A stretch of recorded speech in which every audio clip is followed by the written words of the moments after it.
This spending review is not worth the paper that it is written on. Because the Chancellor has completely lost control.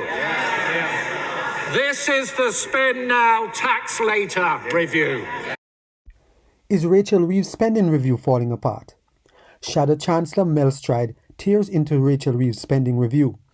In this video, we look at how Shadow Chancellor Mel Stride tears it apart piece by piece. Plus, we uncover some key leadership principles that tie it all together. Before we get into the details, if you love diving into political issues and enjoy hearing a principled take on them, then hit the like button, share this video, and subscribe to join the conversation. It will help our channel grow. These are my choices, Mr. Speaker. These are Labour choices. These are the choices of the British people, and I commend this statement to the House. Shadow Chancellor Mel Stride.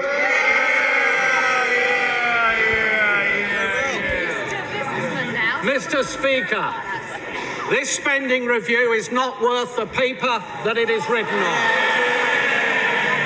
Because the Chancellor has completely lost control. This is the spend now, tax later review. Because the Right Honourable Lady knows she will need to come back here in the autumn with yet more taxes. And a cruel summer of speculation awaits. How can we possibly take this Chancellor seriously after the chaos of the last 12 months?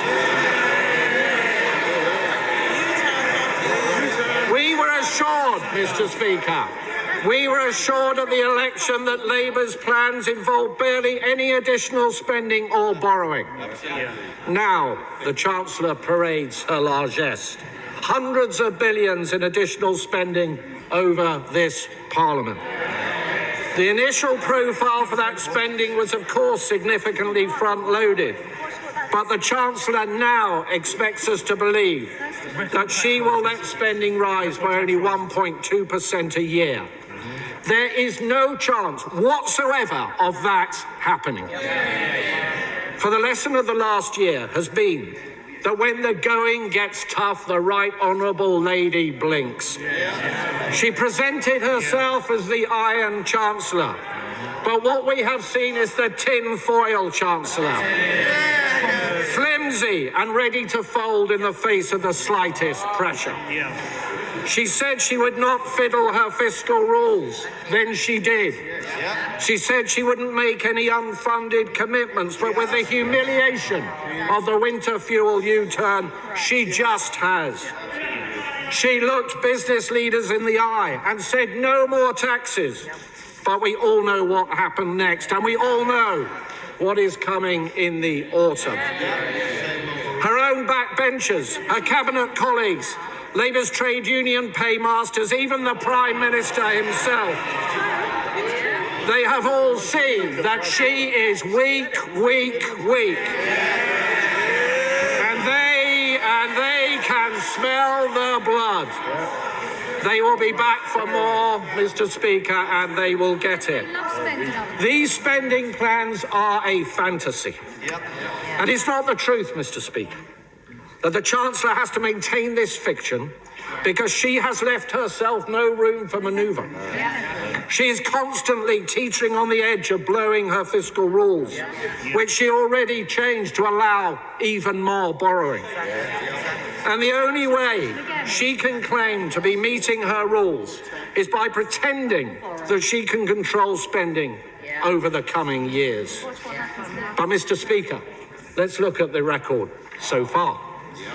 Borrowing in the last financial year came out 11 billion above even the OBR's March forecasts, and 70% higher than the plans that she inherited from this side of the House. Tax up, borrowing up. But for someone so keen on borrowing, Mr. Speaker, the Chancellor seems strangely reticent to even use the word. Indeed, ministers bizarrely tell us that it is Labour's fiscal rules themselves that have, quote, generated investment. The reality is a little more straightforward. They have loosened the fiscal rules so they can borrow more. Borrow and borrow and borrow, allowing the national debt to continue to rise higher every single year while ministers pretend that it is not. An eye-watering £200 billion of additional borrowing in this Parliament compared to the plans set out in the last Conservative budget, with £80 billion more to be spent on debt interest alone. In fact, if she had retained our fiscal rules, as she said, they may laugh, Mr. Speaker. If she had retained our fiscal rules, as she said she would before the election, the OBR have confirmed that she would be breaking them right now. Mr. Speaker, our country is now vulnerable to even the smallest changes in the bond markets.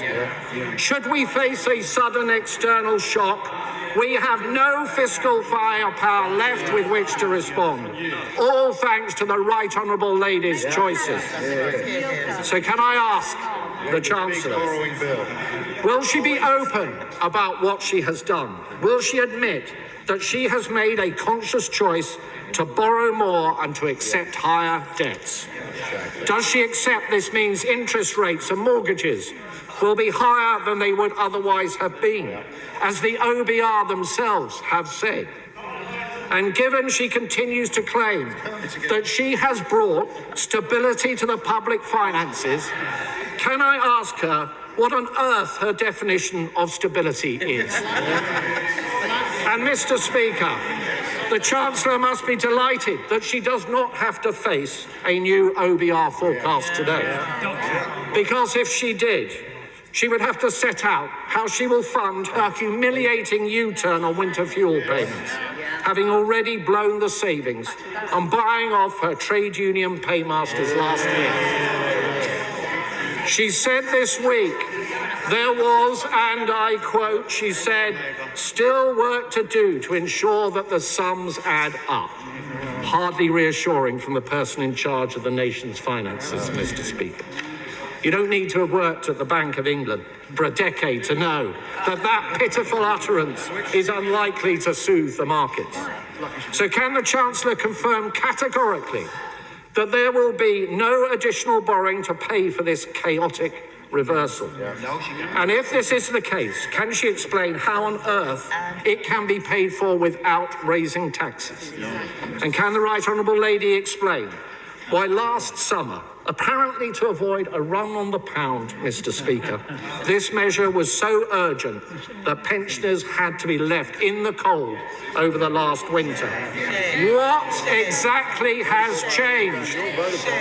Because it certainly hasn't been made possible by an improvement in the economy or the public finances, which the IFS said this week are both in a worse state now than when Labour came into office. And if we had an OBR forecast, we might also get some answers on how the government intends to find £3.5 billion to abolish the two-child benefit cap, which we are led to believe is imminent. Another addition to the ballooning welfare bill. Another expensive surrender to the Labour left. And we would certainly get the OBR's assessment of the economic outlook following the tariffs. Changes the Right Honourable Lady knew full well were coming.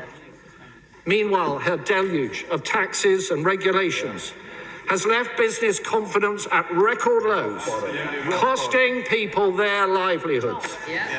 Only yesterday, Mr. Speaker, we saw the latest evidence of that. Figures for last month show the number of people on payrolls fell by more than 100,000, after already falling by 55,000 in April. Unemployment is up by more than 10% since Labour came to office.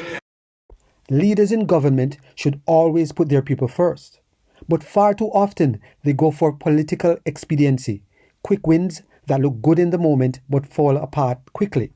Then they have to do a U-turn which erodes trust and make things worse. Great leaders don't rush into decisions just to score political points. They take their time, weigh the facts, and get it right for the people. Rushing further and faster often means crashing harder.